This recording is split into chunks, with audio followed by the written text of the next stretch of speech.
got to stop meeting like this. Funny, right?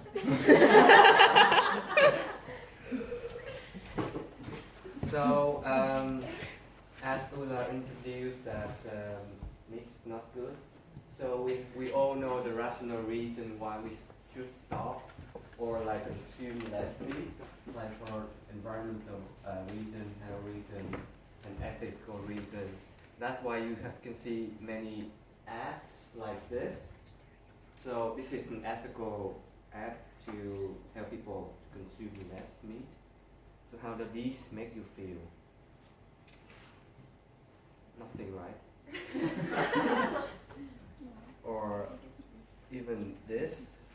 Yes, it's cute. So the problem with these ads is this does not work. So the time for negotiation is over. They should learn how peaceful way by force. So our strategy will be quite forcefully, like this.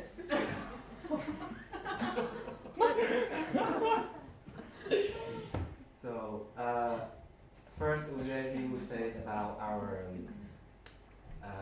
overall strategy, and Lucy will say about our main strategy, and I will say about the support strategy.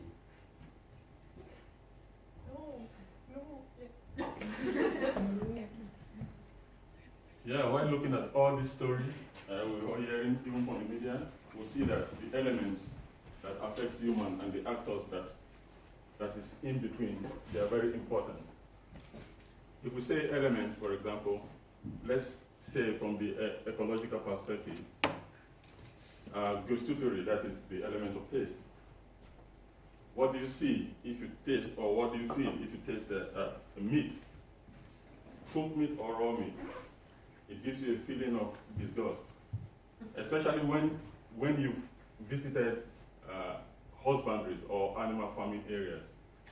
You've always seen photographs in the media, and not only in the media, even at a plain sight. I could remember when I went to this cow farm on the last project assignment, I saw certain things, but very beautiful things. But if you go to certain farms, you will see how animals are being treated. Even the treatment of animals could really give you the feeling of, why is this happening? You begin to question yourself. So, like the elements, we talk about health issues, they are very important. These days you see a lot of people, if you visit the hospitals, you see a lot of people with cancer. I've always visited the hospital for a number of years now to visit children during the Christmas period, because some of them don't have nobody to visit them. And I've seen how they feel, and the feeling is not something you could really like sleep over. Now, when you talk about the actors, we're talking about multinationals. These are the people who are prepared to really like make profit out of this, without thinking of the people that gets the impact. However, not only the multinationals, we're talking about the media. The media sort of propagate certain information that is not really good for public consumption. Now I draw on Chiardini's two elements. The element of scarcity, that is very important. What are we going to do? Our plan is to make most of this meat-eating habit or meat-eating production stops. And as such, I'll hand over to Lucy to really give you the lowdown on how these things should be done. Yeah, since we assume that people don't really like to change their behavior without incentives, we will approach with our strategy a top-down approach, which will include governmental institutions, and they will support and implement new legislational frameworks. So to start with you eating less meat, first we will ban all advertisements for meat products. as we successfully could see when tobacco was banned, that the use of tobacco decreased by 7%. But now to come to the heart of our strategy, I want to present you our concept of meat offset. Yeah. So this is our strategy. And to elaborate it so that you can that you have an idea what we are talking about, why our strategy is so promising, we also made the calculation how this will work. So first, we have a meat price. We have meat now in the shops, but this is not the real meat price that you should pay. So to get the new meat price, we will first get the production cost, what it really costs to produce this piece of meat.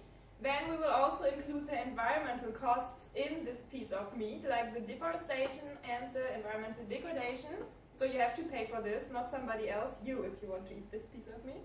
And we will also have tax like added to those costs already. And then we make minus the subsidies that the meat industry and the agriculture industry receives right now. And this will result in our new meat price, which will be substantially higher and which will motivate you to eat less meat. Yes, but we don't only want to focus on the negative part about reducing eating meat, but we also want to show how good it actually is to live on a meat-free or less meat diet. So the next part of our strategy is that we will use celebrity and athletes endorsement in order to promote a meat-free lifestyle. Celebrity endorsement, this means that you use a famous person to promote a certain idea or a product. And this is also government-driven partly, and they could be used for brands such as Oatly and Plenty. So here we see a very famous Swedish athlete, Zlatan. And it's actually really good to use athletes for this because they consumers perceive them with a healthy lifestyle. But we don't only want to use athletes because we want the whole public to be able to identify themselves with these role models. So it should be athletes, but also other famous persons, and both female and male, both genders should be in there. And the most important message that they're going to communicate is that even though you eat plant-based food, that you can still feel good and healthy, and that it can be fun. Because as we can see, this guy, he still feels very awesome, even though he's eating this eggplant.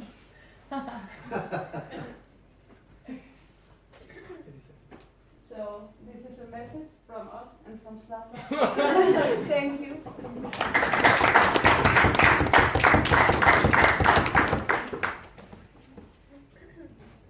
Yes, that's our strategy. You can see that the eggplant instead of vitamin water. Yes. Yes. Have you any ideas about how to incorporate companies or businesses in your strategy, or you just It's focus on the top-down. government? Yes, and- it's governmental because we assume nobody will really incorporate it voluntarily. Okay. Like there needs to be a strong incentive.